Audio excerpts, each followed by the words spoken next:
I'm Brandon. And I'm Jesse. We're Cannabis School. Having cannabis-infused conversations with everyday people, cannabis companies, celebrities, and your mom. Welcome to the Sesh. Go crazy, and a lot of it comes from our childhood. A lot of it comes from, I didn't get this, I didn't get that. And unknowingly, I turned my kids into spoiled brats, but a lot of people have. See, I always didn't get much. No, I know you didn't. Season's family always got $1 million. Like, it was our second Christmas. And it was coming around, we're like, all right, what do we do? Because Haley's 2. Yeah. So, already at 2, she's got this many presents. From Nana, from us, from all, like, look at this mountain of presents. What are we going to do next year? And the year after? And the year after? Yeah, are we going to keep doing this? What are we going to do? Because, and we watched, what was it? Oh, Harry Potter.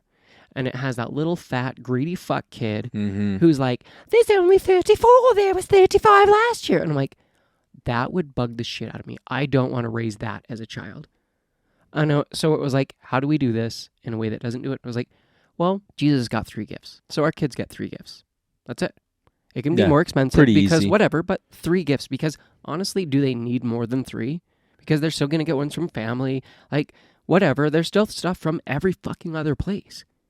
Yeah. Always. And the thing too about it is when they get the gifts, the gift that was thoughtful isn't always the most expensive. And that usually gets pushed off to the side. Mm-hmm. And that's something I've been thinking a lot about too for this next Christmas. I'm just like, look, let's just get them the things that we know that they would enjoy. Get them a couple of dinky things, and that's it. We don't need to go crazy overboard. Yeah. And I mean, dude, for like me this last year, what did I get? I don't even remember what I got. It was something. You know what I noticed? Small. I liked that my parents did as we got older.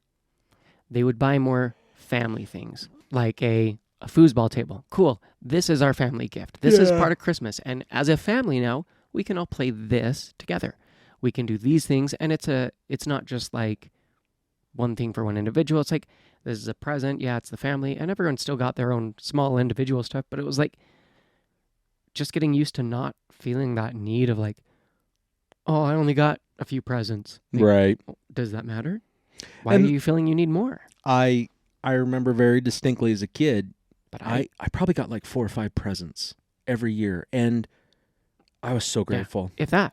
Yeah, I was and it was so like, grateful. It was like the coolest thing. It was like, oh my gosh, look what I got. Yeah, they get me things that I never thought. Scriptures, like all sorts of this stuff. But it was like, oh, cool, this is mine. It was this excitement, not like, oh, I did.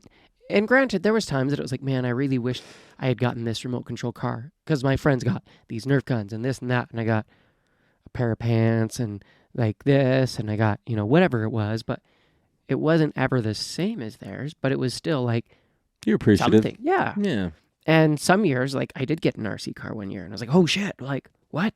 Yeah, and you probably loved it. It was the coolest thing I ever fucking had. And we used those things nonstop all the time, but it was because we didn't get everything under the sun. I like that statement you just made, where you're the coolest thing I ever had, because I don't think kids get that fulfillment and wonder like they used to, because now there's just so much fucking shit. Like, I think the worst thing is gift cards now. Because a gift card's like, fuck, I don't know. Just give you some money and you go get it. And at first you're like, cool, I got money, but what do you spend that on?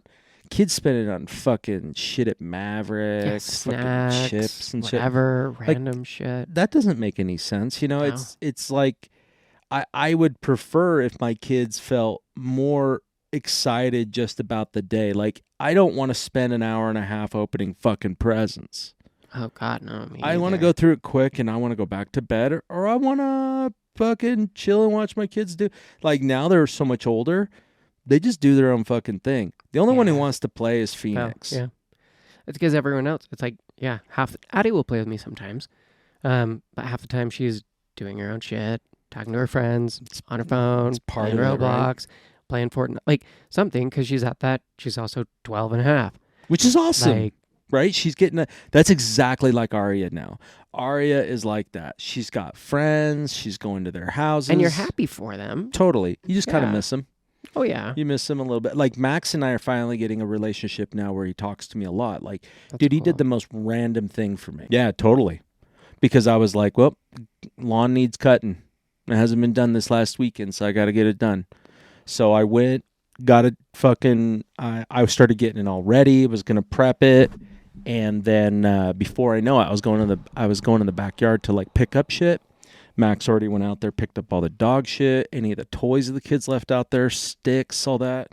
And then he started mowing it. And not only did he mow it, but he did a really good fucking job this time. It didn't look like that. Remember the meme I was telling you about? Yeah, and there's mohawks. And yeah. It's the first time you have your kids mow it.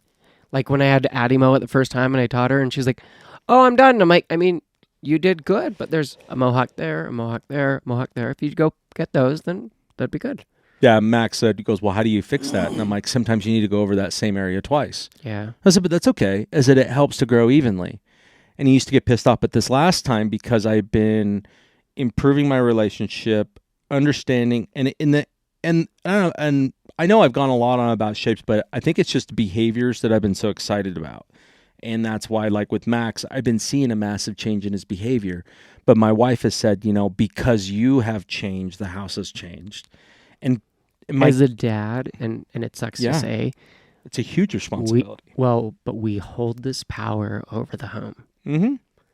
And so it does. It kind of puts everyone under that home in this umbrella of like, I'm sure with Grandma Holt, Grandma was the power.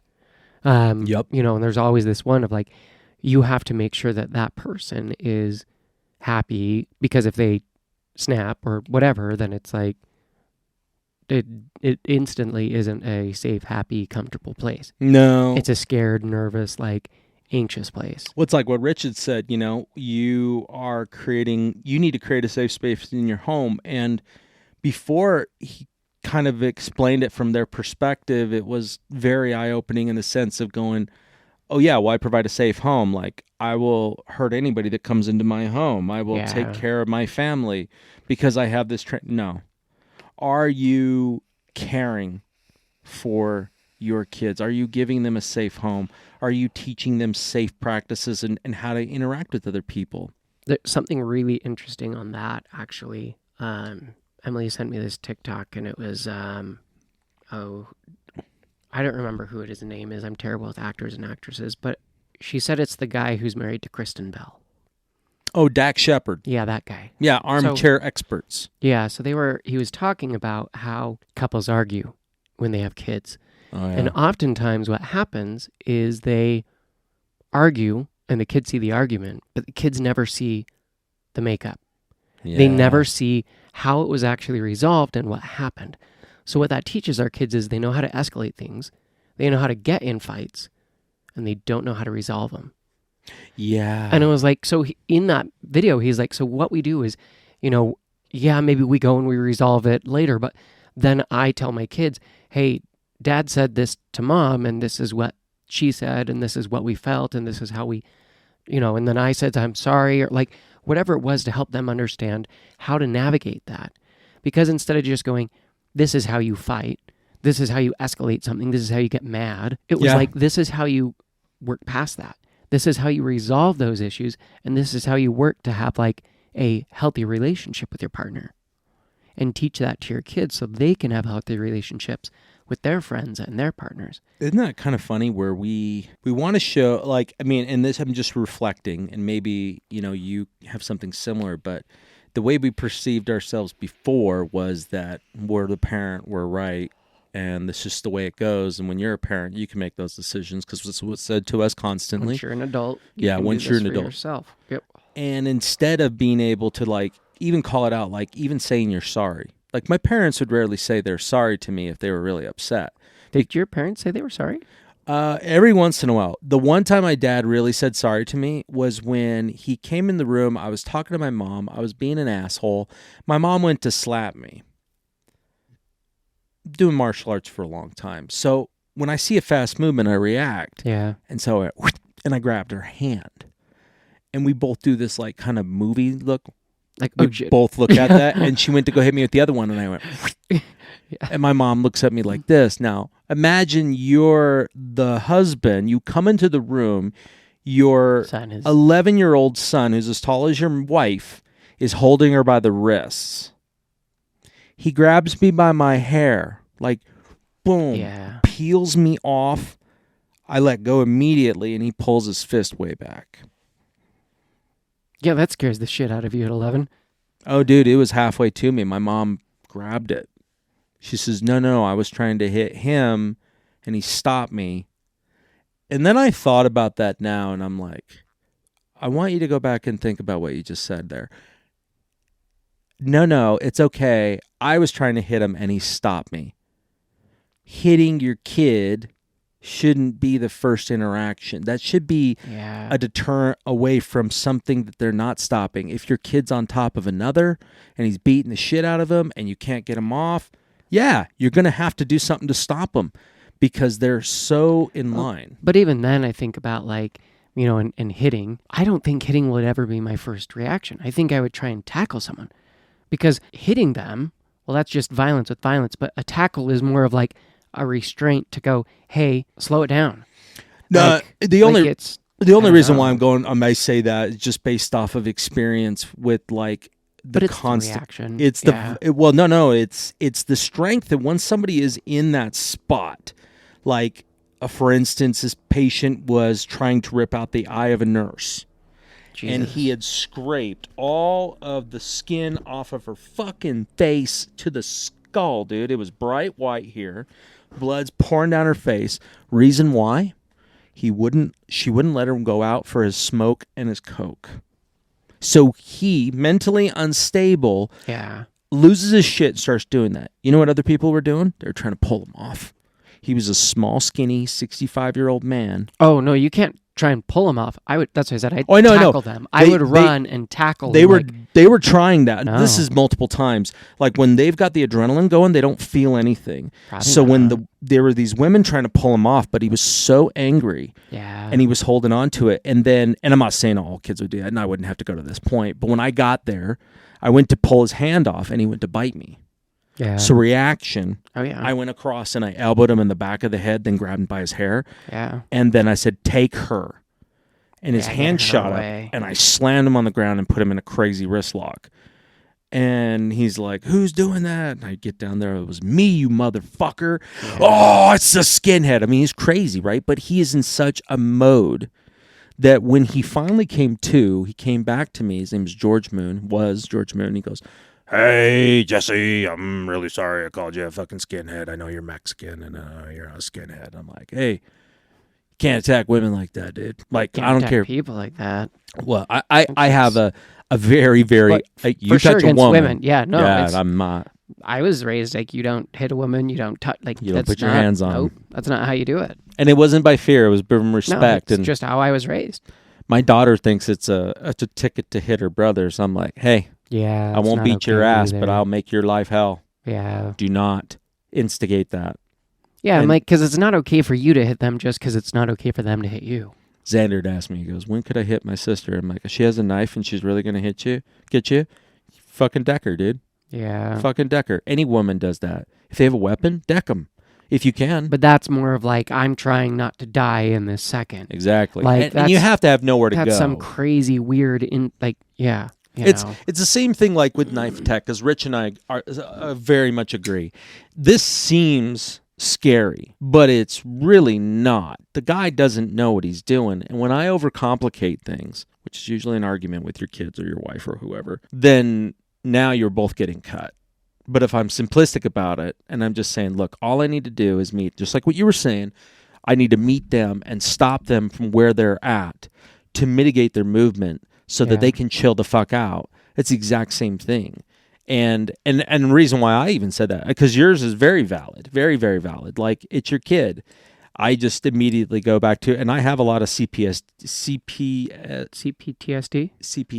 Yep, that one. Yeah, that one. I have a lot of that from the state hospital. A lot. I can imagine. Yeah. Like, because you take 10 years. Well, plus you've been in like all the fights growing up and then training. Being a bouncer. Like, there's all these things that compound. Yeah, violence was my home. It's a very sweet home too, because I'll push myself further and farther than anything else. I would have been a stupid soldier. Really, last thing I'll say, Sean Shrek McPhee. He is a Delta Force operator. He was on the Sean Ryan show. Mm-hmm. and it is by far one of the most fucking hilarious and psychopathic podcasts I've ever heard. He does not care. And he talked about anything? No, he cares. But he was raised in such an abusive climate that he didn't care anymore. And he put himself through school growing up, got good grades, not because of parents. Dad was an alcoholic and mom was a drug addict. It was just him and his brother. And they took care of themselves. They left home at 12. Jeez. Lived in a brothel from this prostitute that put him up because she liked him, because they knew each other. It was in South Chicago. Jeez. And 12. he went back and lived with his mom from when he was 17 until he left for the Army. And dude, he served over 20 years in the Army. And he thought everything was great. He thought it was awesome. All the abuse they threw him on, he's like, because this guy had suffered so many horrors growing up that he's like, yeah, this is nothing. If they hurt him, he's like, man, it's okay. Yeah. My dad used to beat the shit out of me every time he come home drunk. I knew I was getting fucked up. Yeah. He's like, why are you crying about it? That's your life. Just fucking deal with it. And I'm just like, God damn. You know what he did to fucking combat this? What he says he did, but for him it worked. I don't know if it worked for all of his guys, but he's like, he asked him, he goes, do you have PTSD? He goes, fuck yeah. I mean, of course I do. You know, all that shit. But you know what got rid of a lot of it? Every time one of my guys would kill somebody, I'd take him over there and I'd cut their shirt off and I'd be like, here's your grouping, dude. You did a good job. Good job, man. That's a human body. Yeah. And there are fucking holes in them. And he would go over there. Jesus. Cut the shirt off just to show them your grouping's on point. That's a marksman. Good job, buddy. And when they got back to base, that's when they would drink. And they would celebrate him and tell him, thank you for saving us. And he's like, surprisingly, my guys never had shell shock because they normalized the killing. They go, oh, this is my job, instead of I'm trying to survive. Huh. And it made sense, but you have to have a very special leader to teach you that. And Tim Kennedy, who is another famous special forces guy, he used to be a UFC fighter. Yeah, he used to be a UFC fighter. He was a UFC fighter before he joined the Army. And then he joined the Army randomly. And then he's like, yeah, okay, bye. So he was a UFC fighter, joined the Army, black belt in jiu-jitsu, fucking crushes it in the Army, becomes a Green Beret, and then gets pulled over to Delta because they met each other at a jiu-jitsu school in the middle of base. And Tim Kennedy was getting this guy all the time. And he's like, who the fuck is this guy? He goes, hey, what do you do? He's like, hey, you want to come over here to the task force? And he's like, okay. That's crazy. Huh. But Tim Kennedy even said, he goes, if there's ever been a more perfect warfighter in ever of history, it's Sean Shrek McPhee. He's like, he's not going to teach you about how to be a good human. Matter of fact, he's not a good role model for that. But if you want to be a warfighter and you have the mind and the spirit for it, he is the most deadly warfighter I have ever heard of or seen. And he served with them multiple times. He's been in conflicts all over the world. He's in Bosnia before that one. He didn't go to Somalia. He was like right after Somalia. So he's just like, dude, when you listen to him, you're like, this is bullshit. This has got to be bullshit, right? This is bullshit. But then you listen to Tim Kennedy, who was a very respected guy in the Special Forces community. They're like, he's feared. The Taliban were terrified of him. He would go on solo missions in Afghanistan and Iraq. That's crazy. Dude, he solo mission in general sounds. All he would do, he wouldn't even talk. No. He'd just go there and he'd make noises like he was crazy, and they just push him along. He had a guy pushing an AK right into his chest because he's like, what are you doing here? And he's like, and just kept talking, walking toward him. The guy's like, get at him. And Sean's like, you must have been freaking out. He goes, fuck yeah, I was. Yeah, no shit. But he said, and it made sense too, dude. You want to get into places? Shut the fuck up. Yeah. Just walk through. Because it's like when you pretend or try and talk your way through podcast. it. Yeah. Oh, it's okay. I have a podcast. Yeah. What? Oh, yeah. Come on in. Yeah, no, like, right? Sure. Fuck it. It works everywhere, dude. It works everywhere. And if not, it'll make them laugh. They'll go, what? I'm like, yeah, I got the number one podcast. Dude, come on in, man. That's cool. That's cool. All right. Anyways, I got on too long. I have no idea. I just wanted to kind of just roll with it, and this is our sesh, and say fuck it. No, let's do that. I just don't know where to go from there. It's just been kind of a random all over. So, well, you know, I'm like, And these conversations are, I don't know, I think about that a lot. Like, I was thinking about some of the stuff you were talking about before, and being more lighthearted.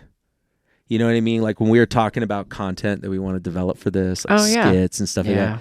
I started thinking a lot about life too. And we get so caught up in being so serious all the time. Like, I know we try to take breaks and play video games and stuff like that. But the one thing that we don't do enough is we don't tell our families that we are going to have our own time and go do something, right? And those of you that are listening, you're like, yeah, I got a really good friend. I got a group of friends that we never hang out anymore.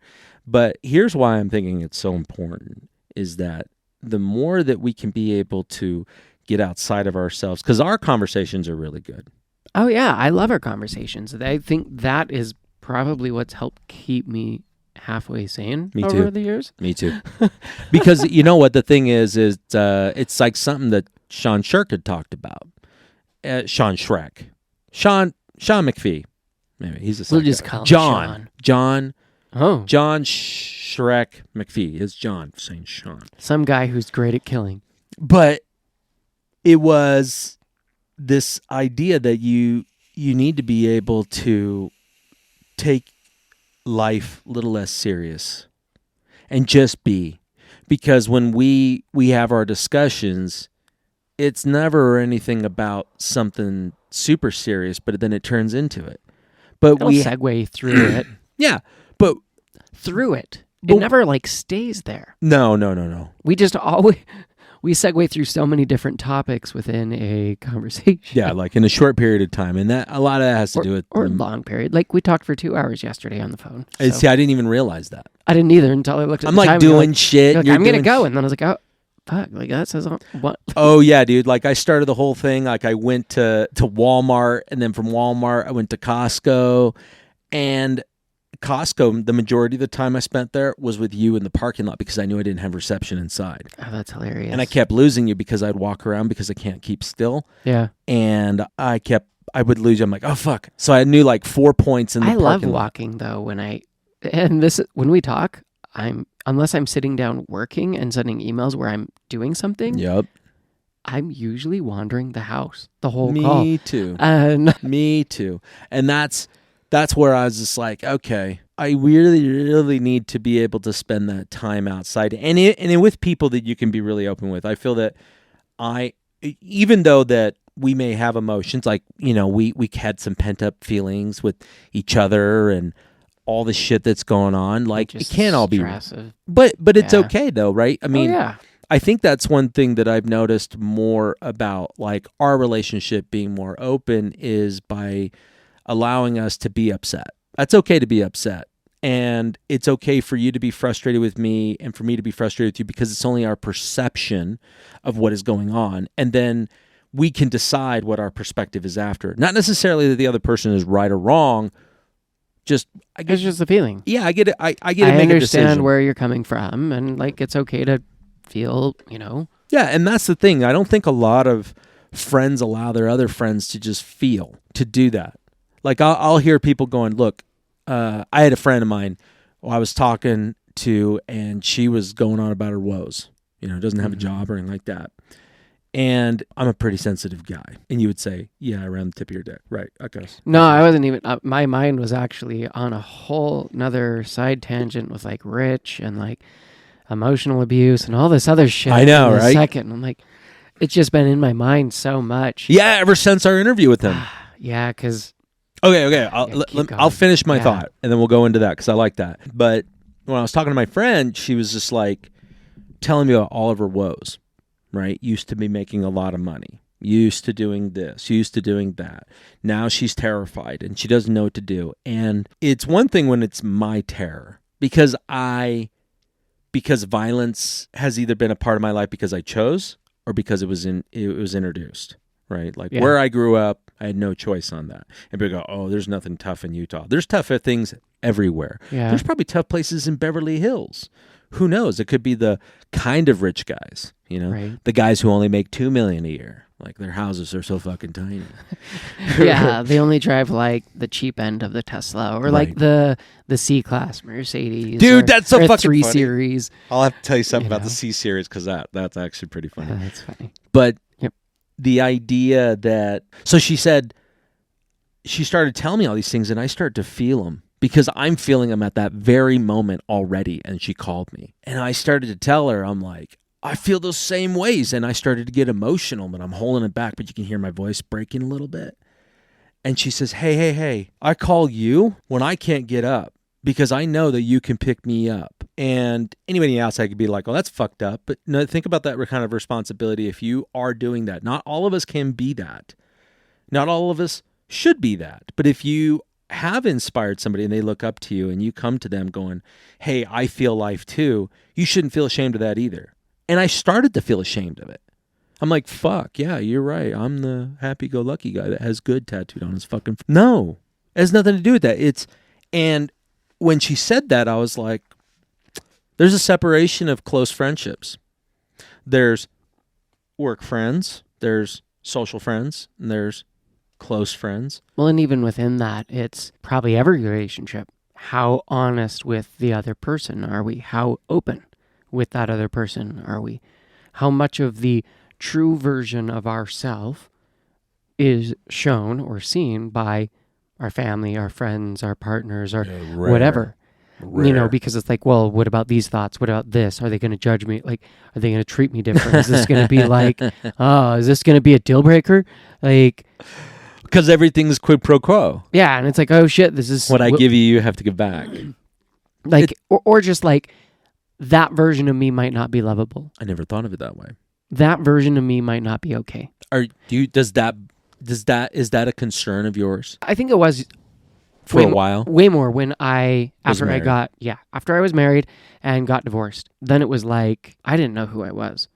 So how could you? Yeah. And so it was, it took a while, and then when I figured out more of who I was, I'm like, I'm not going to hide this. I'm not going to be ashamed of who I am and go, yeah, well, I don't use cannabis, or I'm like, I'll go to church for you, or I'll do this, but like, if I don't believe these things, or if I don't, like, if there's things that I'm like, yeah, and I'm like, that's not, is that me? Is that truly me, or am I just doing it to appease someone else? And am I doing that motion? And if so, if they truly love me, would they make me do that? If they knew that it didn't make me happy and where I want to be? Yeah, I can see that. If I knew that they weren't happy doing these things, would I make them do those things because it made me happy? Or would I go, they really hate this. This doesn't make them happy here. I find happiness and I can do this thing without them and still find my joy. Mm-hmm. There's all these other things I can do, but like, and there's things that it's like, okay, well, this doesn't bother me. Like, yeah, it's not my favorite, but I don't mind. Like, whoop-de-doo. I'll go do that, but there's other things that you're like, that's not my thing. Yeah, totally. And it's so hard. I think it should be okay to go like, yeah, that's fine. Like, you don't need to be everything of this. You can find, like you and your wife, you have different hobbies, different things. Very much so. And to imagine that you would have to be every stupid little thing is like, I think both of you would become overwhelmed. It would be boring as shit for me, dude, because for me, it's variety. Yeah. But here's the problem with me before was I love variety, but as long as it fits within the social construct that I know. So back in the day, if I was I was dating this one woman, I stayed with her because we were living together. But I couldn't stand her for fucking 5 months of the 9 that we were together. Yeah. Right? I mean, we were together for like a month, and then we started becoming intimate like after 2 months, for like 2 months of that. And then the rest of it, nothing. And she's still living in my fucking apartment, and I'm like, what the fuck? This is so stupid. And it just because, and I look back because I go, what the fuck was wrong with me? No, it was my intellectual status. And again, why is it so important to have close friends that you can be able to talk to and be honest with and take their feedback? Say, hey man, I fucking think this is going on. Like, our conversations that we've had when we've been upset with each other could have been real easily gone to, fuck you, I'm not talking to you anymore. Like any other person. I mean, we're not talking like crazy stuff like, dude, I can't believe you fucked my wife, something like that. No, that would be because that's weird. your cousin, and that would be even weirder. I'd be like, and also my ex is nuts, so I don't know why you would. So, so either way, I feel like that would have been weird on all levels. Right, but I mean, it's like, differences of opinion on certain things or perceptions that we have of the other one that maybe we're not clear on. And, like our last convo, like it was hard. It was hard for you to tell me certain things. And I understood that. And I was glad that I was in a place where I could understand it and really reflect on it, because I truly felt like I was like, okay, now I better understand your position. Now I better understand your frustration. Now I understand what I am doing, and becoming more self-aware over time and finding new things to add to this, organizational behavior crap in my head. Oh, it's constant. It's constant now. It's like all these conversations, and it's been even over the last 3 years of even the show. I'm like, and also on that tangent, by the time this airs, we'll have hit 200 episodes. 200 episodes. And for everyone who has been along for the ride and like come along, that's a huge that's awesome. Man. 200 episodes. We'll have done 200 episodes. That's a fuck ton of episodes. That's a lot of episodes. For you to watch I don't know how long it would take to watch our entire catalog, but it would take a long ass time. And if you are listening to that much, thank you. That's cool. Yeah. But at the same time too, it's weird, man, how much time goes by. But the evolution of what's gone on. If you look at our episodes back in the day, totally different from now. Or listen to them, even I think the way we probably sound in our flow, even in our confidence in the mic. Oh yeah. It's just so different. But isn't that funny too now, because it's different. Like if I'm a guest on a podcast, you're a guest on a podcast, we just flow. But when I find it's easier for me to guest on a podcast, honestly, than it is for me to interview Happier Headspace. Oh yeah, Happier Headspace, because I'm because you're in your head. Yes, and I talked about that's how I am with how to get along with humans. Yesterday on the hike with my dad and my brother, and they were asking about life and stuff and how everything's going. And I was like, I've been doing this, and I was like, it's really hard for me to actually record that. And they're like, really? I'm like, yeah, I don't feel like I'm an expert. I'm like, I don't like to usually talk on something unless I don't have to be an expert, but I feel like I have to know enough that I can actually talk from a place of knowing something. And mental health, I don't feel like I have enough education or experience. But then, and I realize the purpose of the show is not to have me be the expert, but it's up here that I'm like, I shouldn't be speaking about this. It's the same way with growing up in the church, and I was mid-20s and married, and it was I got a calling to teach 14, 15-year-olds. Yeah, I'm not an expert. And I'm like, I don't even know if I believe this, let alone know this that much. Why am I up here teaching other people this? You should have someone who actually understands this teaching this, not someone who has no fucking clue going up there and going, yeah, well, this, you're probably not going to gain as much from this because I'm the one teaching you, versus someone who knows what they're doing, probably is better spoken, actually feels comfortable in doing this. And it's fine because maybe that helped in some way, but I don't feel like I actually gained skills in that time that I did that.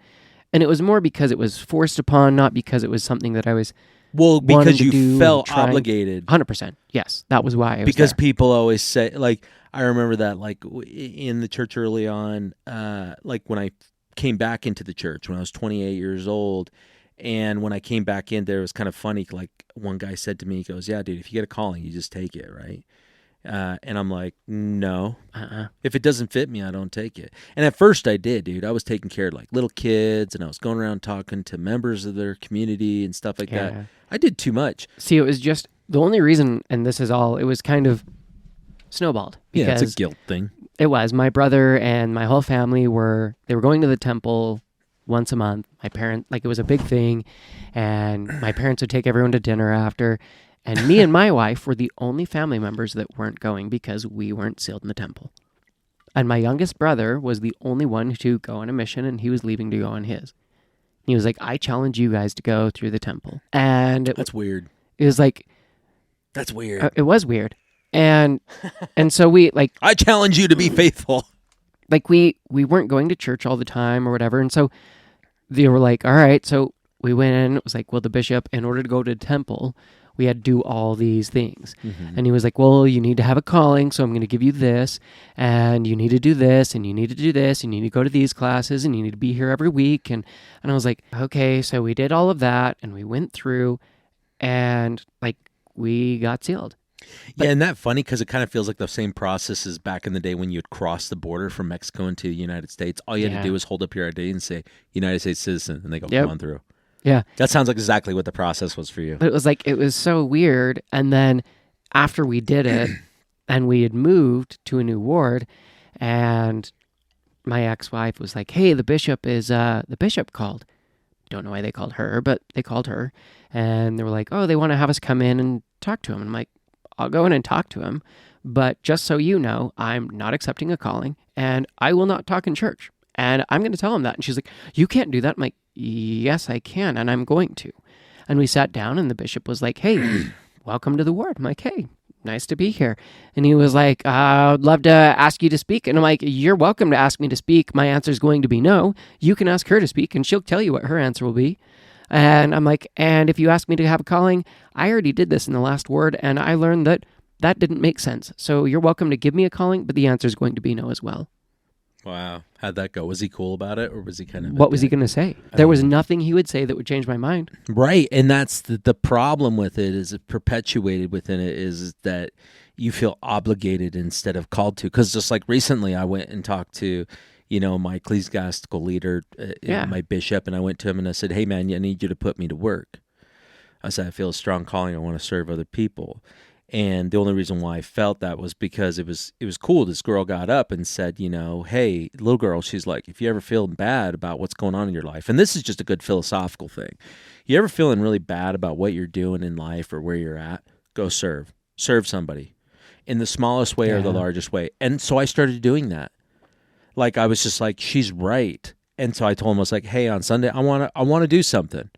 And I said, don't stick me in something where I'm teaching a bunch of little kids on some type of dogma that you guys want me to push on them. No, I want to have discussions. I'm better in the discussion role.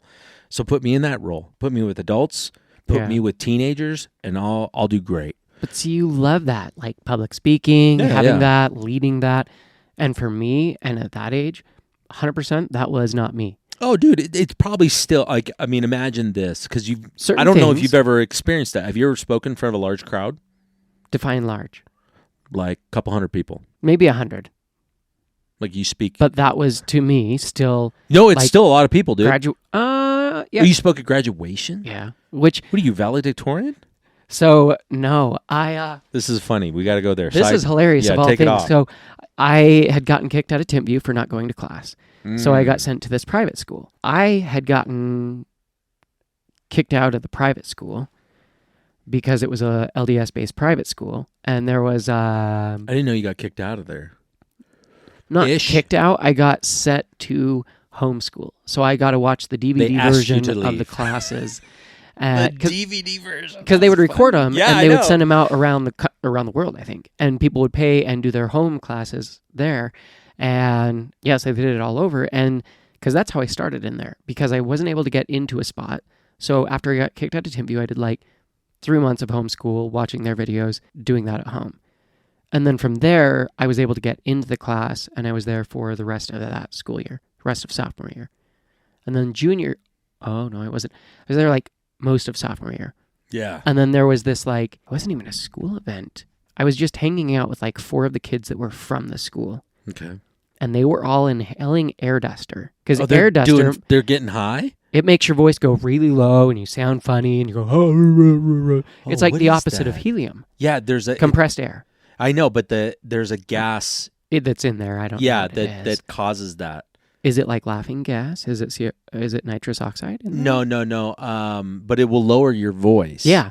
And so you sound like... Yeah, so we were like doing that. Yeah. We weren't at the school. We weren't at a school event. We weren't anything. Mm-hmm.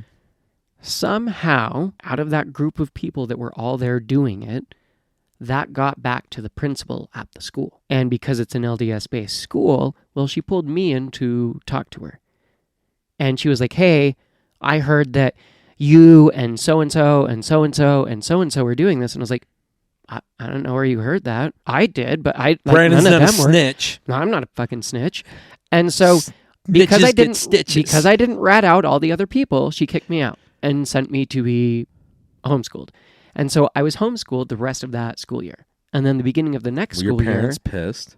Yeah, but I had been grounded for 6 months at Timpview because, my grades were below a B-. And so once they went downhill and I was grounded, it stopped giving any care.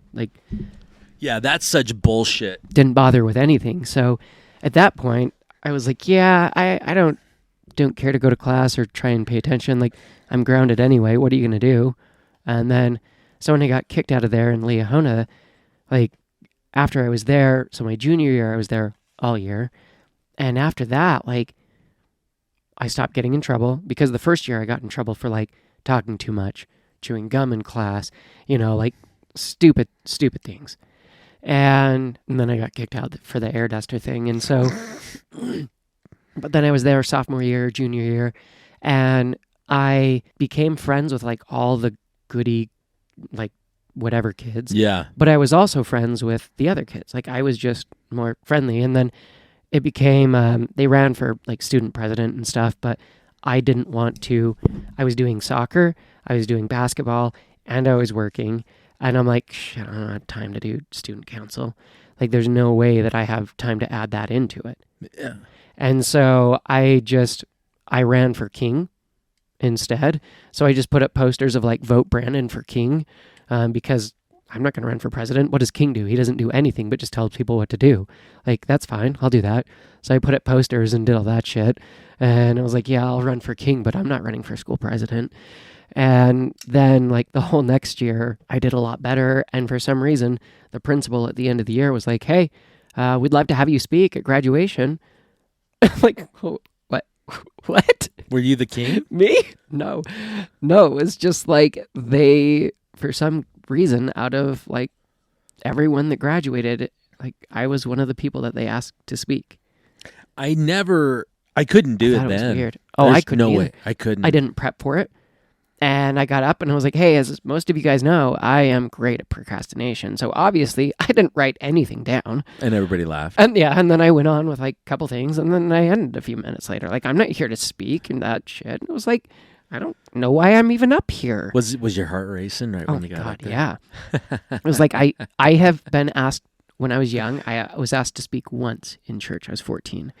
And I got up, and it was the worst thing, and I felt so shaky, and my heart's pounding in my chest. Then I'm standing up there, and of course it's Utah, so the entire congregation is full, and there's probably at least 100 people in that one. And I was like, all right, this was awkward. And then graduation was awkward. Graduation I felt more comfortable in because I was just being a smartass, which I'm very good at. Yeah. And then, so going in, I think it's fine if it's just me talking, but it's in an educational sense where I'm I don't feel confident or feel like this is something I really should be. Because I wouldn't feel like I should go up and educate people on something I don't know anything about. Yeah, but sometimes it's not even the education part. Because you look at individuals such as people that I look up to within the marketing community, right? Like Seth Godin. I'm a big fan of Seth Godin. He speaks, but he doesn't do anything anymore. He doesn't do marketing. Okay. What he does is Speaking engagements? He doesn't do any courses? of that anymore. No. Huh. No, he speaks. And he sees trends, and then he writes books on the trends that he's seeing. And he's prophesying that come true. And what's marketing Jesus. All right. Pretty much. That's the way I perceive him, right? And then there's other people like Gary Vaynerchuk. At first, they very much seem like somebody that you want to follow. Yeah. But he's like the Paris Hilton of the entrepreneurial world. And I fucking hate saying that because I think he's a cool guy. That makes sense, oh right? Oh my God, yeah. It makes sense. It's fucking funny. Because he isn't he said something so profound. Take care of your people. Fucking everybody says that shit. Tell me how, motherfucker. And he's just take care of them. And say fuck all the time. I can do that. I do it all the time anyways. But it's that idea that we, I like looking up to these individuals, but they don't necessarily have to be experts. And that's that common problem that we have, is that expert bias, where they have to either have an alphabet behind their name or they've got to be wearing certain things, right? It always takes me back to like Dave Chappelle. I still don't feel like an expert with cannabis anything. No. But it's, even in this one, I feel not like an expert, but I at least feel enough that I'm educated enough that I can speak on it. Well, and not only that though, but here's the thing. There's a lot of other podcasts like ours. There's hundreds of these types of podcasts. That's it. The reason why, there's hundreds. I mean, well, in the States. But here's the thing. The reason why we've done so well on that one is that we have learned a lot about it. We learn a lot about what we want to talk about. And even though we may not see ourselves as experts because we're constantly learning, there's a lot of people out there that have had like massive aha moments when we were talking. And the cool part is that how much they engage with it, because they're like, yeah, I want to know more about it. Like, it's like that conversation we had yesterday with that in particular individual that was talking about how upset he was that, his nephew found out through a conversation that he was using cannabis. And I got really frustrated with him and said, hey, man, either you're going to become a part of the problem or part of the solution. But if you aren't being able to be open enough around everybody that you use cannabis, it's not heroin, bro. Yeah. It's not hookers, right? If you came to somebody going, I have a problem with hookers. Or if you hear them like making a comment about cannabis that's incorrect, you're like, oh, hey, I'm going to not allow that to be a problem. I'm going to help change that with maybe a simple education and going, dude, maybe not. Do you remember that part in, what's that one Dave Chappelle movie? Half-Baked? Half-Baked, yeah. When he goes to rehab and he goes up and talks and he goes, man, I've been addicted to pot. Everybody's like, what? Yeah, right. Addicted to pot? That's not addicted. And they go, what's you his ever name? suck dick for pot? Yeah. Right. He goes, no. Boo this man. Right. That's the first thing that came in my head was that scene when this guy I know was saying these things. And I was just like, but that goes kind of on to, I mean, I know this podcast has gone all over the place, but it's just like an open dialogue, we're just going to go. But it honestly made me think, like, why do I need to, I mean, it's like being really like, oh man, they finally found out. Like what? Right. Like I drink, I picked up one of these Liquid Death Slaughter Berry. It's just water. Yeah. It's an iced tea. The first time I had one was at a hotel. They had it in a room, and I was like, oh, okay. I thought mine was broken because it didn't have any tingle. Uh-huh. It wasn't sparkly. Yeah. And then I'm like, oh, it's iced tea, you fucking retard. Oh, that's funny. But it was nice because I was looking for something with low sugar, and I needed something to pick me up a little bit because I didn't get to bed till like 2 a.m. last night. Oh, bro. And I was up at 6. So 4 hours, but I feel great. But when I had that, it's not like somebody's going to go like, oh shit, they found out I drink Liquid Death. Honestly, they're going to think I'm a pretentious fuck. The first times I saw it, I just thought it was like either a beer or... I know, it looks like a beer. An energy drink. But it's brilliant. It's brilliant advertising. You've taken water, sparkling water, and just created a brand around it, which is cool. Like, hey, if you want to buy it, it's not crazy outrageous. I mean, buying bottled water is stupid, but we still do it anyways because it's convenient. Yeah, I only buy it when I don't have my like refillable one with me. Me too. Like if I don't have my steel one with me, yep. Yeah. But you think about that, like I shouldn't be ashamed of drinking this water or eating a certain type of food or maybe enjoying a certain type of entertainment. Like video games. Like I think I get more I would probably get more shit if I went to an entrepreneurial like gathering, like a networking thing, and if we were there and we were talking about like when we talk about being cannabis guys, dude, we're surrounded by people. It's funny. They just want to talk to us the whole time about getting high and what everything else. Yeah, they just tell us everything. All of a sudden we turn into priests. Oh, you get high. Yeah, this one time I had this like 3 prostitutes with me and they were all named Sarah.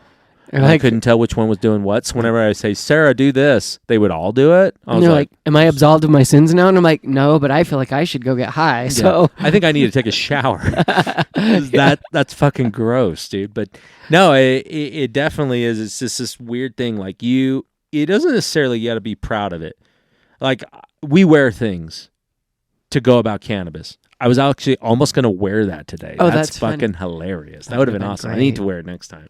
It's my favorite sweatshirt that we have. It is. It's got the highest quality, the best print. I loved it. I still want to get Miguel to do our stuff. I do too. Somebody. Cool.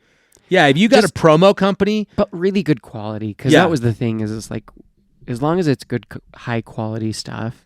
Well, and that's some of the thing we were trying to do. Like we were talking about, we want to partner with like some type of merch company that wants to be able to be a part of Cannabis School, get in front of those individuals, and for us to have really cool looking merch that people would want to wear. Like, this is cool. I see that Cannabis School tells people it's okay. It's okay that you not just enjoy this, but that you use this for specific reasons. And it helps you. Because I think about all those people that just get high, I feel bad. Yeah, I feel like they're missing out on a lot. Yeah, you're getting shorted big time. It's not like heroin. Like, oh, dude, have you ever tried heroin at a water park? Oh. Because that's badass. I haven't tried it there either. Dude, doing that is the same as doing pills. Like, I remember back in the day when I was doing stupid shit. Like, I was popping a couple of lower tab 10s and then going to the bar. If I would have gone to sleep, I would have fucking died. I had a very good friend of mine in high school. After high school, I went to the military, came back. He died weeks before I came home. That sucks. He went drinking with some friends, came home, popped a couple Tylenol before he went to sleep so he didn't have a headache when he woke up. He never woke up. Mom found him dead. Jeez. He was a cool dude, too. One of the coolest guys I've ever met. And it was really sad. But the pills only make you feel like pills. The only thing that I know I've been able to get into when I use alcohol and drugs together is problems. Right? Yeah. Lots of problems. Or it was mostly alcohol. It was just girl problems for me. Yeah. Girls' problems all the time. I'm just way more likely to like strip down and get naked. Yeah. Yeah, dude, we're never doing that ever. But I mean, it's allowing yourself to be okay with it. And it's not even allowing yourself, just saying, like, there's nothing wrong with this. The way I use cannabis is the same way I use my food. I like to have good food. I like to have good weed. And if I have good weed, I feel pretty good. Me too. Yeah. And I'm able to calm myself down if I need to be calm. Or if I'm just like, I got to focus on something. I need to get this shit done. Like I told you, man, I was able to knock out a fuck ton of work yesterday. And I mixed Durban poison and cheetah piss. Oh. And concentrate. Yeah. I just put them on that same thing and put them in the banger. And dude, it was really nice. That sounds fantastic. Did you know that Durban poison is really good for GI problems? Totally crazy, yeah. And it has pain relieving properties. So that really helps after you've done like your med and that for the week. Oh yeah, dude. And sneak peek, total crazy thing that I found out. You know what helps out with GI problems more than THC? CBD. Really? So I tested it. And? Because my guts are all fucked up because and it helps? Totally, dude. Within 30 minutes, my guts felt a lot better. That's huge. And I was like... You just got to do it in conjunction. I bet the two together do fantastic things. What the THC does is it helps your mind to take it off of the pain. But it doesn't get rid of the pain, but the CBD, it's the inflammation. Yeah. And I was like... Well, because it's massively inflamed. Well... If you do a tincture, it's a lot easier to do that too because it's going inside. Years ago, when I was going back down to Texas and that all the time, my ex-wife was diagnosed with Crohn's. And and one of the trips when I went down, her mother had MRSA and she was diagnosed with Crohn's. Oh, wait a minute. Is this the bath bomb? No. So I brought a pen down and the pen just had an untwistable lid on. Top. And so I remember those. Her mother had actually gone to like Colorado and had edibles before for her pain. And I was like, well, if you do that, this is the exact, like, I'll just put a tiny drop in your coffee. And she did that and it helped with her pain. And it was great. And I did the same thing for my ex-wife because she hadn't eaten for days really. She wasn't sleeping great. And she passed out in the car for like an hour and a half. While I woke up and hungry. Well, I took my daughters to gymnastics, and then after that, she was starving and ate like an entire thing of lasagna and a bunch of breadsticks and stuff, and it was like, holy shit. It made a massive difference in the impact and the ability to eat, and it's like, yeah, I can imagine that with CBD or something would just... CBD and CBG are really good for gut, but that's cool is that I know that now. right? And learning these things and applying them and testing them on myself and knowing what works, what doesn't work. Makes an impact. Well, it's like glazed apricot gelato. Oh, yeah. You told me you tried that. I mixed it, and it was great.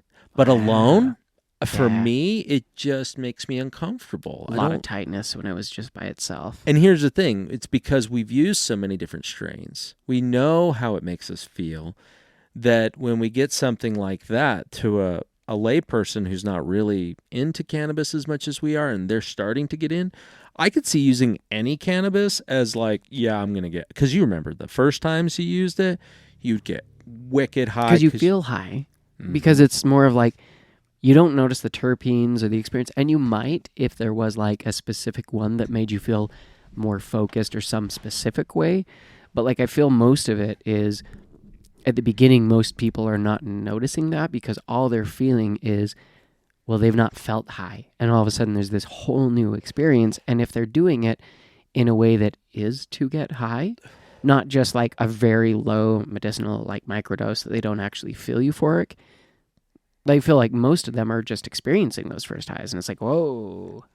Yeah, oh, dude, I remember those first times after you gave me that pen. Like, you know, there's very few moments in my life where I can go back and look real fondly on it going, yeah, that was a good day, and I can still go back to it, and I remember that day. And that's when you were mowing the lawn on the moon. Yeah. Dude, it was the best. Like, when I used it the first time, do you remember when we were down at remember my Provo home?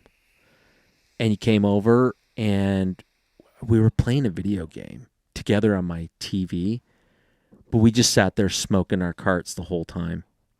Yeah, well, we did that a lot more when you lived close. So. Yeah, it was a lot easier then. But no, dude, even then, like, we need to make that time.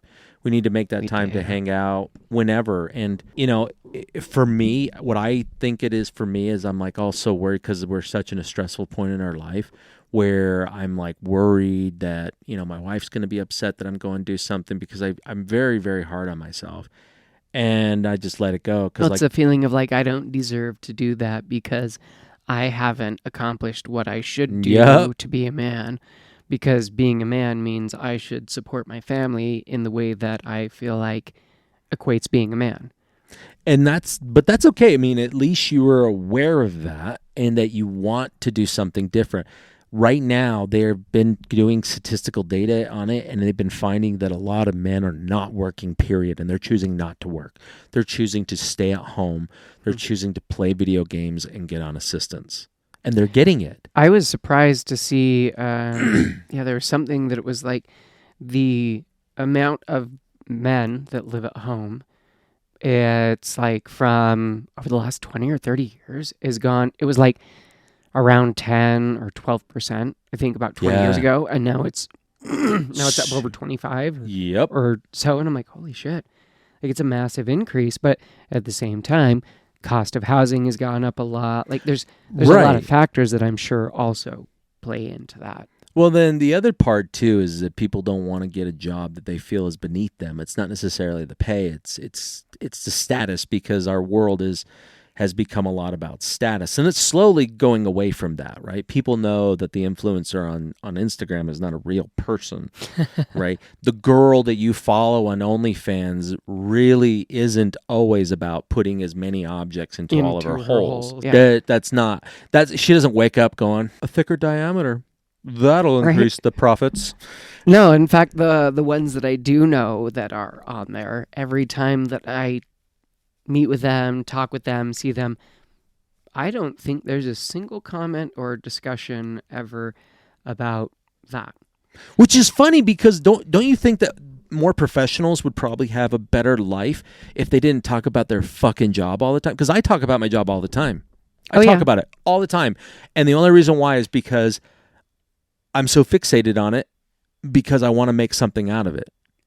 Like, I actually envy people who hate their jobs in that sense, because they just go, fuck that. I'm done. I've done my 8 hours, my, whatever. Yep. I am off the clock. Fuck off. I am just chilling, and I can't turn it off.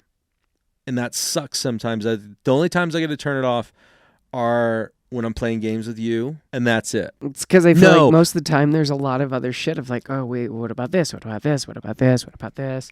Even, I mean, and no, it's with you and my wife. That's it. It's the only time. I've been doing better, though. I've been creating those times. Like, I go lifting with my boys at least 4 times a week. Yeah, you're doing that a lot more now. Yeah, because we got that, like, HOA. Neighborhood or community gym. And it's a really nice one. I was like totally shocked because usually it's like some shitty machine and some like mix match looking weights and stuff. Treadmill. Yeah, that's all fucked up. And you're like, all right. Yeah. There's a playpen in the corner. Yeah. And it's like awful, and it's got boogers all over the fucking side, and the toys are all like slobbered on and sticky, and you're like, I don't want my kid touching this fucking petri dish. But no, dude, it literally has, because now I've been trying to force. It's not. No, I'm going to say that I have been forcing myself to take more time away from those thoughts. Like, I don't have to constantly be listening to books about business or behavioral science or consumer psychology or anything like that. Just because I find it fascinating doesn't mean that I need to do it all the time. And there was a day where I was like, I don't know what strain I smoked, but it was just like, no, turn that off, dude. Turn it off. Oh, nice. Just listen to whatever. Yeah. But don't listen to this right now. All right? That's cool. I was like yesterday going on the hike. Yeah. I was like, oh, shit, I don't know. And I was actually stressing, thinking like, oh, I don't know if I can do this. I don't know if I'm going to actually have time or be able to get this in, because I was like, shit, I don't know what to do with Addie. Like, oh, yeah. How am I going to get her home from school? And yeah. Yeah, dude. I mean, and it's But that was like the best, just disconnect. Yeah, to detach. Oh my gosh. Yeah, I'm like, I have not done this. It's what I like about what Jocko says, when he's talking about the laws of combat. He talks about this first law of combat is detachment. And so in order for you to be able to really get a view of what's going on, you need to step back. And that's an easy thing to say, but when I put this in my mind now and I've imprinted it there where I go, I'm going to detach right now. So like, I had a really difficult conversation with a client, and it was a hard one, and they gave me a lot of really negative feedback, and normally it would have made me mad, because instead of feeling sad, I feel mad, and then I get defensive. How dare you say that these things actually happened? So I'm just like, all right, fine, fuck it. I'm just going to go with it, but I detached. I'm like, you're not here, and you need to take a step back and see their perspective and not respond with your emotion. And when I just said, like, in my head, and this sounds stupid too, I hear Han Solo's voice, I hear Harrison Ford's voice in my mind from like Empire Strikes Back, where they like take the Millennium Falcon and attach it to this Imperial ship, and he goes, detach, and they float away. That's what I think. I said detach in my head, and I float away, and I go, okay. And that was cool. So when you think about detaching and being able to be a part of it, then you can go, no, it's okay if I do this. What's the worst that's going to happen to you if you go on this hike? Your dad will go way too fast. Oh my God. He's got so much energy for being 60. Yeah. And after having all these crazy ass surgeries. Yeah. Holy shit. Right? That guy's probably got more scars than Pinhead does in Hellraiser. Yeah, I was surprised. He's probably got wicked scars all over. Dude, for my younger brother who plays, I don't really know if he plays soccer anymore, but he played soccer for, 15 years probably. Thomas? Alec. Oh, yeah. And me and Alec were the ones on the hike with him and going, hey, we're probably okay doing like 70% of this speed even. We passed every single person on the trail going up. Like everyone, we were walking faster than. That's not enjoyable. I was like, oh my God. But even then, like. I was glad I was smoking. Oh, well, it makes it a lot easier. Then I was like, it's cool. What pen did you have with you? I was rocking. Oh my God, I'd have to go look at what that. No, hang on. Let me think. I was using, when I went on my hike, what did I get? It's not Otter Pop. It's a hybrid. I was doing banana Kush. Oh, that would be nice. Yeah. I puffed on that thing the whole way up. Like, no shits given. Like, I'd probably say, like, every quarter of a mile I was taking a hit. Oh, mine was definitely more than... Oh, quarter mile. Yeah. About that. I mean, almost to it. Could have been every quarter mile. Maybe a little less.